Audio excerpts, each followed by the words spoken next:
بسم اللہ الرحمن الرحیم۔ محترم ناظرین، السلام علیکم ورحمۃ اللہ وبرکاتہ۔ آپ کے سامنے قربانی سے متعلق چند اہم اور ضروری مسائل شروع کیے جا رہے ہیں۔ اس میں بھی انشاءاللہ حروف تہجی کا لحاظ کرتے ہوئے جو ضروری اور اہم مسائل قربانی کے سلسلے میں ہوں گے ان میں سے بعضوں کا ذکر آپ کی خدمت میں کیا جائے گا۔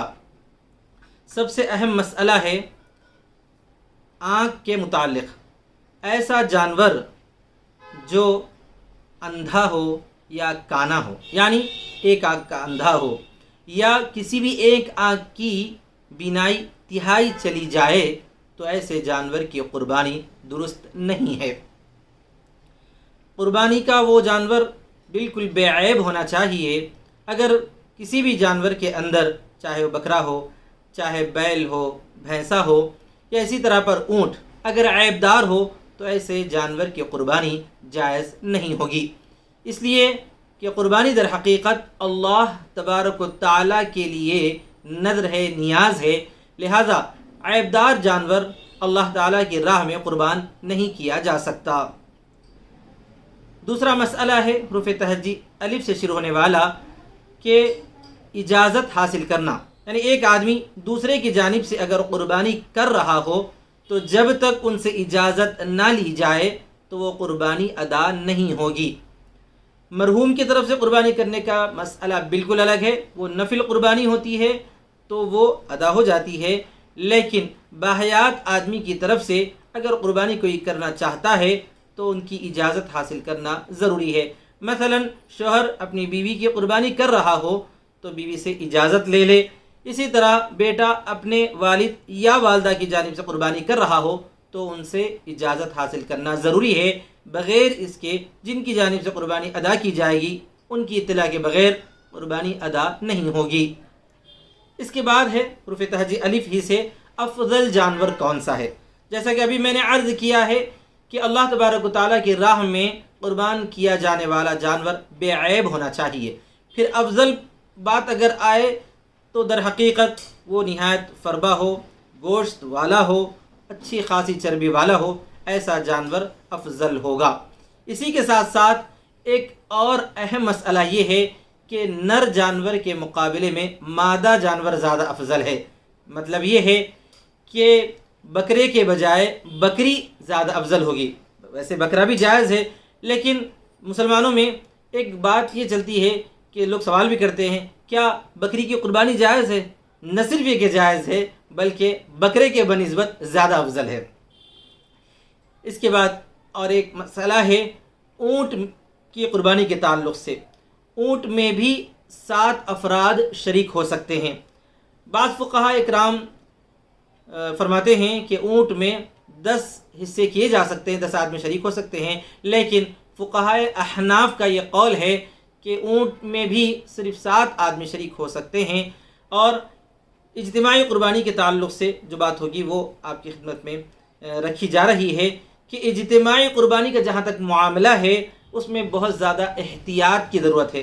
احتیاط کا مطلب یہ ہے کہ اگر ہم کسی اجتماعی قربانی کی جگہ اپنا نام لکھا رہے ہیں تو پہلے یہ یقین اور پختہ تیقن حاصل کر لیں کہ وہاں شرعی اعتبار سے جو جائز جانور ہے، یا مطلب یہ کہ اگر بڑا جانور ہے تو 2 سال کا ہونا ضروری ہے، 2 سال والا جانور ہی ذبح کیا جا رہا ہے، اور جو ہے تقسیم میں بھی برابر کا حساب رکھا جا رہا ہے، صرف اندازے سے گوشت نہیں دیا جا رہا ہے بلکہ تول کر برابر ہر ایک کو گوشت دیا جا رہا ہے، وغیرہ وغیرہ۔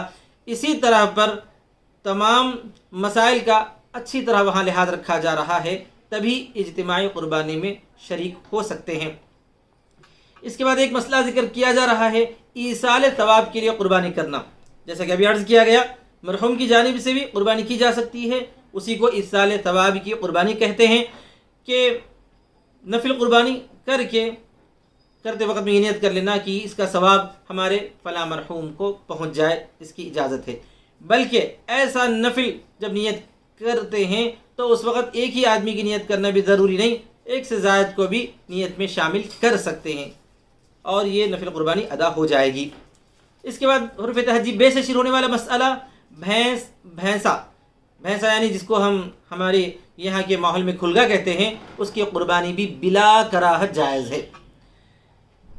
دیکھیے اس ملک میں، بھارت میں مختلف جگہوں پر ایسا ہے کہ وہاں پر بیل کی یا گائے کی قربانی کی ممانعت ہے، تو ایسی صورت میں ہم کو چاہیے کہ ہم جو ہے بیل کی قربانی پر ہی اصرار قطعا نہ کریں۔ اللہ تبارک و تعالیٰ نے دوسرا جانور رکھا ہے، بھینسا رکھا ہے، تو اس کی قربانی بلا کراہت کی جا سکتی، کوئی حرج کی بات نہیں۔ اس میں بھی وہی شرائط ہے کہ جو ہے وہ 2 سال کا ہو، اور یعنی بھینس ہو تو 2 سال کی ہو، کلگا ہو تو 2 سال کا ہو، اور اس میں بھی زیادہ سے زیادہ 7 افراد شریک ہو سکتے ہیں۔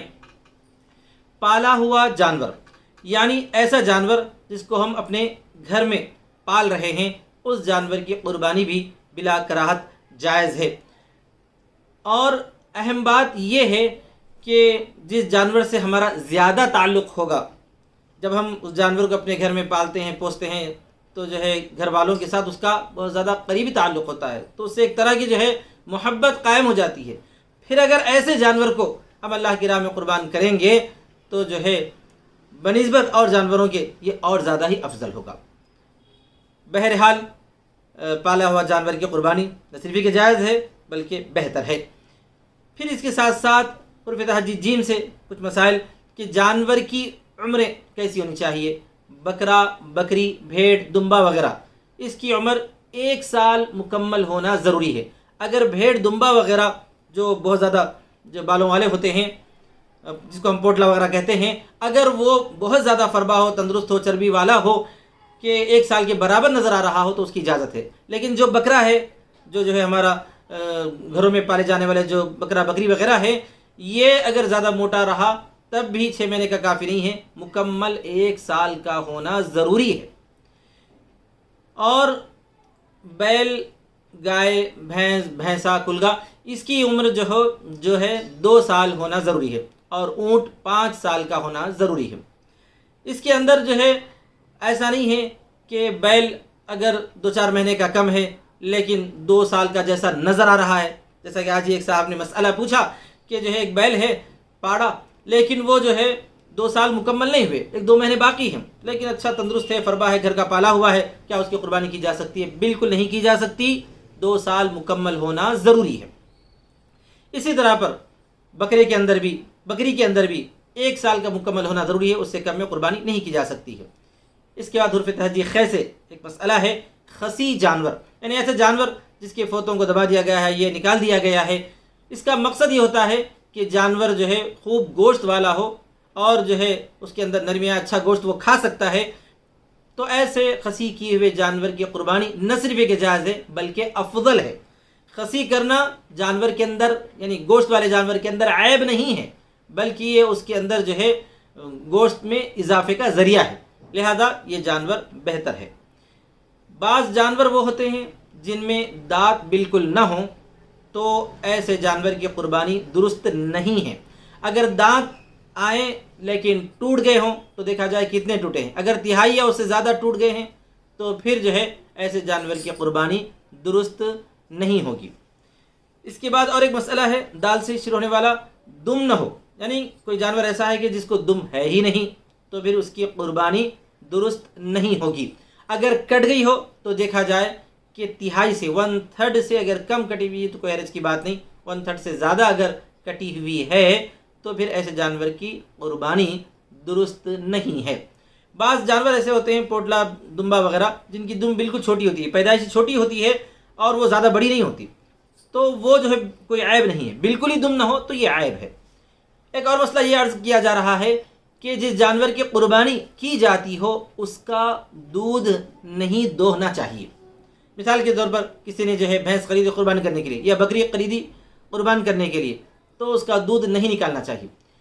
اگر نکال لیا گیا ہے، دوہ لیا گیا ہے، تو پھر اس کا صدقہ کرنا ضروری ہے، کیونکہ جب جانور کو اللہ تبارک و تعالیٰ کے لیے قربان کرنے کے لیے خریدا گیا ہے تو پھر اسے کسی طرح کا استفادہ نہیں کرنا چاہیے، کیونکہ وہ جانور کے یا قربانی والے جانور کے احترام کے خلاف ہے۔ اور ایک مسئلہ ہے زبان کٹا ہوا جانور، یعنی ایسا جانور ہے جس کی زبان ہی نہ ہو اور جس کی وجہ سے وہ چارہ وغیرہ نہیں کھا سکتا ہو، تو پھر ایسے جانور کی قربانی بھی درست نہیں ہے۔ تو محترم ناظرین، آج کے اس موقع پر یہ چند اہم اور ضروری مسائل سمجھے گئے تھے، آپ کی خدمت میں رکھے گئے ہیں۔ انشاءاللہ اسی طرح قربانی سے متعلق جو ضروری اور اہم مسائل ہوں گے عرف تہجی کی ترتیب ہی سے آپ کی خدمت میں رکھے گئے ہیں۔ الف مد سے لے کر ز تک کے چند اہم مسائل آج آپ کی خدمت میں رکھے گئے ہیں۔ دعا ہے کہ اللہ تعالیٰ تمام مسلمانوں کی قربانیوں کو قبول فرمائے اور خالصتاً اللہ کے لیے جانور کو قربان کرنے کی ہمیں توفیق نصیب فرمائے، اخلاص کی دولت سے ہمیں مالا مال فرمائے۔ آمین وآخر دعوانا الحمدللہ رب العالمین، والسلام علیکم ورحمۃ اللہ وبرکاتہ۔